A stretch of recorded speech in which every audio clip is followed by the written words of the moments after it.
श्री तुलसीदास जी महाराज का वचन है, भवरोग मिटाने की सामर्थ्य रखने वाले वैद्यराज श्री सद्गुरु भगवान हैं। उनके वचन ही औषधि हैं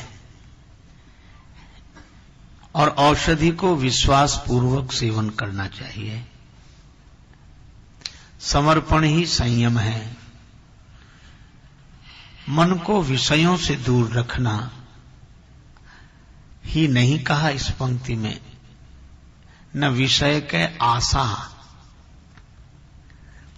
यहां विषय की आशा से अर्थ है वासना का, विषयासक्ति। विषय नहीं बांधते हैं व्यक्ति को, वासना बांधती है। इसीलिए भगवान शंकराचार्य कहते हैं, प्रश्नोत्तर पूर्वक प्रबंध से एक पुस्तिका है, मणिरत्नमाला। गुरुदेव उत्तर देते हैं, शिष्य प्रश्न करता है। शिष्य ने पूछा, बद्धो ही को, बंधा हुआ कौन है?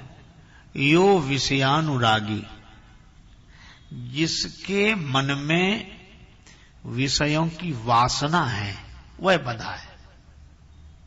विषय नहीं बांधते हैं, वासना बांधती है। जैसे आप लड्डू खाते हैं तो स्वाद नहीं बांधता है, लड्डू नहीं बांधता है, पर जो स्वाद मिला उसको पुनः पाने की वासना बांधती है। अच्छा, एक बात आप देखेंगे कि मनुष्यों के लिए सत्संग है, कथाएं हैं, व्याख्यान हैं, उपदेश हैं, ग्रंथ हैं, पशुओं के लिए नहीं है। मैं कभी कभी सोचता हूं कि यह अंतर शायद इसलिए है क्योंकि पशुओं के जीवन में विषय तो हैं, विषयों का भोग है, पर पशु इतने विकसित नहीं हैं। इसलिए विषयों का भोग तो वे कर लेते हैं, पर विषयों को पुनः पाने की वासना उनके मन में नहीं। पशुओं में विषय की प्रधानता है और मनुष्य में वासना की प्रधानता है, और इसीलिए पशु में वासना नहीं है तो बंधा नहीं है। वह भोग योनि है, भोग कर मुक्त हो जाएगा। जो बंधा नहीं है वासना से वह भोग कर मुक्त हो जाएगा, और जो वासना से बंधा है वो भोग कर कभी मुक्त नहीं होगा, क्योंकि वासना के कारण बंधा है। और इसीलिए हमारे ऋषियों ने कहा कि सत्संग की आवश्यकता तो मनुष्य को है, क्योंकि यह वासना से बंधा हुआ है। और एक अद्भुत बात है, जो बंधा हुआ है उसे हम बांधते नहीं हैं, और पशु बंधे हुए नहीं, उन्हीं को बांधते हैं। इसलिए घर घर में पशु बांधे जाते हैं, और पशु शायद इसलिए बांधे जाते हैं क्योंकि बंधे नहीं हैं। उनको डोरी की जरूरत है, रस्सी की जरूरत है, और ये मनुष्य तो वैसे ही वासना से बंधा है, इसे किसी रस्सी की जरूरत नहीं है, वासना से। तो यहां यह कहा गया कि परहेज वासना से। तो महाराज वासना मिटे कैसे? का विराग आवे तब, विराग ना आए तब तक त्याग। त्याग किया जाता है, वैराग्य हो जाता है। त्याग क्रिया है, वैराग्य भाव दशा है। त्याग विषयों का होता है, जो विषयों से दूर कर दे उसका नाम त्याग है, और जो वासना से मुक्त कर दे उसका नाम वैराग्य है। तो वैराग्य न हो रहा हो, अच्छा वैसे होता भी नहीं। कब तक? का जब तक ज्ञान नहीं होता। बिन गुरु होए कि ज्ञान, ज्ञान की होए विराग बिन। तो एक काम करें, जब तक ऐसा नहीं हो रहा तब तक त्याग करें। बस यही संयम है। संयम यहां न विषय के आशा, और विश्वास किस पर? सद्गुरु वैद्य वचन विश्वासा। संयम यहां न विषय के आशा। इसलिए रोगी को वैद्य के वचन पर विश्वास करना चाहिए। तो जो भव रोग से ग्रसित हैं उन्हें सद्गुरु वैद्य के वचन पर विश्वास करना चाहिए। और मुझे लगता है कि ये जिस प्रसंग की हम लोग चर्चा कर रहे हैं, भगवान शंकर और माता पार्वती जी के मिलन की, इसमें भी महाराज वचन की ही महिमा है। दोनों तरफ वचन की महिमा है। पार्वती जी की ओर से भी वचन की ही महिमा है और शंकर जी की ओर से भी वचन की ही महिमा है। कैसे? का पार्वती जी ने नारद जी के वचन पर विश्वास किया और शंकर जी ने भगवान के वचन पर विश्वास किया।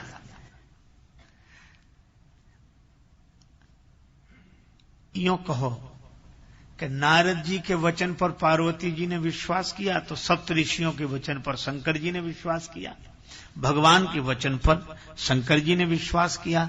और इसका बड़ा सुंदर संकेत यह है कि हम लोग सद्गुरु के वचन पर विश्वास करें। और सद्गुरु कौन? शिष्य कौन? का शिष्य वह है जिसे सद्गुरु के वचन पर विश्वास हो। और सद्गुरु कौन? जिसे भगवान के वचन पर विश्वास हो। इसीलिए सद्गुरु भगवान के वचन पर विश्वास करके ही तो इस मार्ग पर चले। अब गीता भगवान की वाणी है, वेद भगवान की वाणी है, उपनिषद भगवान की वाणी है। तो भगवान के वचन पर जो विश्वास करे वह सद्गुरु, और सद्गुरु के वचन पर जो विश्वास करे वह शिष्य। इसलिए भगवान गुरुओं के भी गुरु हैं। तो शंकर जी ने कहा कि अगर लोक की दृष्टि से हम सद्गुरु हैं तो हमारे सद्गुरु भगवान हैं, तो लोग हमें सद्गुरु मानकर हमारे वचन पर विश्वास करें तो हम भी तो किसी को सद्गुरु मानकर उसके वचन पर विश्वास करें। तो यहां वचन की महिमा है। पार्वती जी ने नारद जी के वचन पर विश्वास किया और शंकर जी ने भगवान के वचन पर विश्वास किया। अच्छा, एक अद्भुत बात है, सद्गुरु के वचन पर कोई विश्वास करेगा तो क्या जाएगा, क्या मिलेगा? सद्गुरु मिले जाहि जिमि संशय भ्रम समुदाय। भ्रम चला जाएगा। सद्गुरु के वचन पर जो विश्वास करेगा उसका भ्रम चला जाएगा, और भगवान के वचन पर जो विश्वास करेगा उसका भी। जासु कृपास भ्रम मिटी जाई, गिरिजा सोई कृपालु रघुराई। इसीलिए भगवान के वचन पर और सद्गुरु के वचन पर विश्वास। और सचमुच सारी महिमा तो परमात्मा के वचन और महात्मा के वचन की ही महिमा है। यही इस प्रसंग का सार है। भगवान शिव, भगवान जिस दिशा में ले जा रहे हैं उधर जा रहे हैं।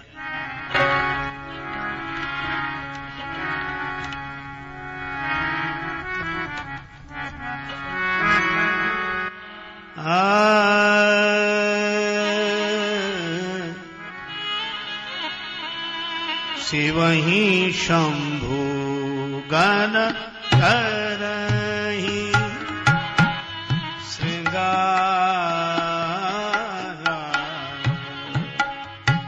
करहि श्रृंगारा। शिवहि शंभु गण करहि।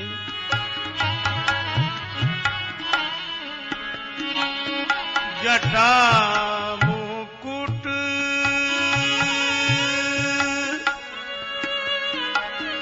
आही मोर सवारा,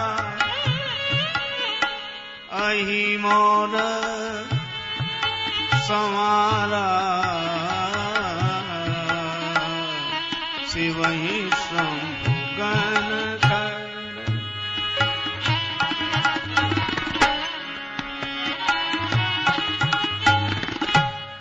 करहि श्रृंगारा। शिवहि शंभु गण करहि, शंभु गण कर, शंभु गण कर।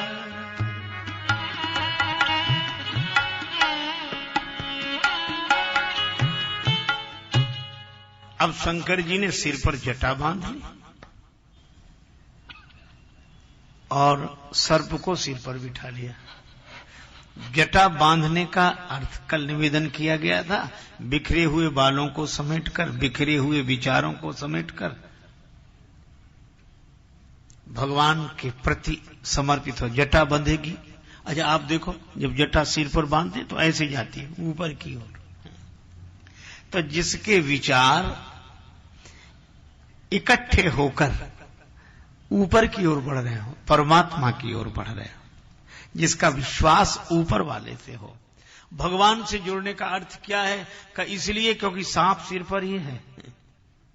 जिसको यह याद रहती है कि काल सिर पर सवार है, उसी की विचारधारा भगवान से जुड़ती है, भगवान की ओर मुड़ती है, भगवान की ओर जाती है। ये सर्प और जटा एक साथ सिर पर है और यही एक अद्भुत बात है। पर शंकर जी का ये सांप कुछ बिगाड़ ही नहीं पाते, भले ही सिर पर बैठे रहे। और कितना बढ़िया इशारा है कि जो अपने विचारों से, अपने निश्चय से सद्गुरु का वचन मानकर परमात्मा से जुड़कर एक हो जाता है, ये काल उसका कुछ नहीं बिगाड़ पाता है। यह श्रृंगार है। अब यह भी एक अद्भुत बात है, जीवन का श्रृंगार कर भी वही सकता है जिसे मृत्यु का और भगवान का स्मरण बना रहे, वही जीवन का सही श्रृंगार कर सकता है। दो बातन को भूल मत यदि चाहे कल्याण, नारायण को मौत को दूजे श्री भगवान। एक नारायण स्वामी ब्रज के बहुत प्रसिद्ध पुरातन महात्मा हुए हैं, उनका वचन है कि दो बातों का स्मरण रखें, एक मृत्यु का और एक परमात्मा का विराजमान। और सचमुच जिसे अपने जीवन में मृत्यु का और परमात्मा का स्मरण रहता है, वही जीवन का सही श्रृंगार कर पाता है। से वही संभोगन करहि श्रृंगारा, जटा मुकुट अहि मोर संवारा। अब कुंडल कंकन, ये शंकर जी का श्रृंगार बड़ा विलक्षण। कुंडल कंकन पहिरे ब्याला, कुंडल कंकन, कुंडल कंकन पहिरे, कुंडल कंकन पहिरे, पहिरे ब्याला, पहिरे ब्याला,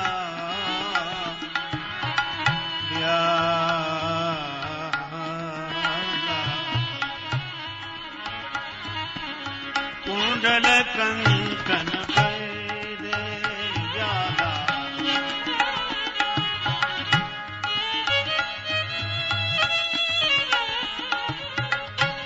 तन विभूति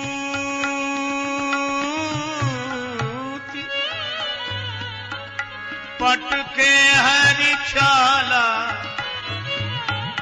छाला, छाला,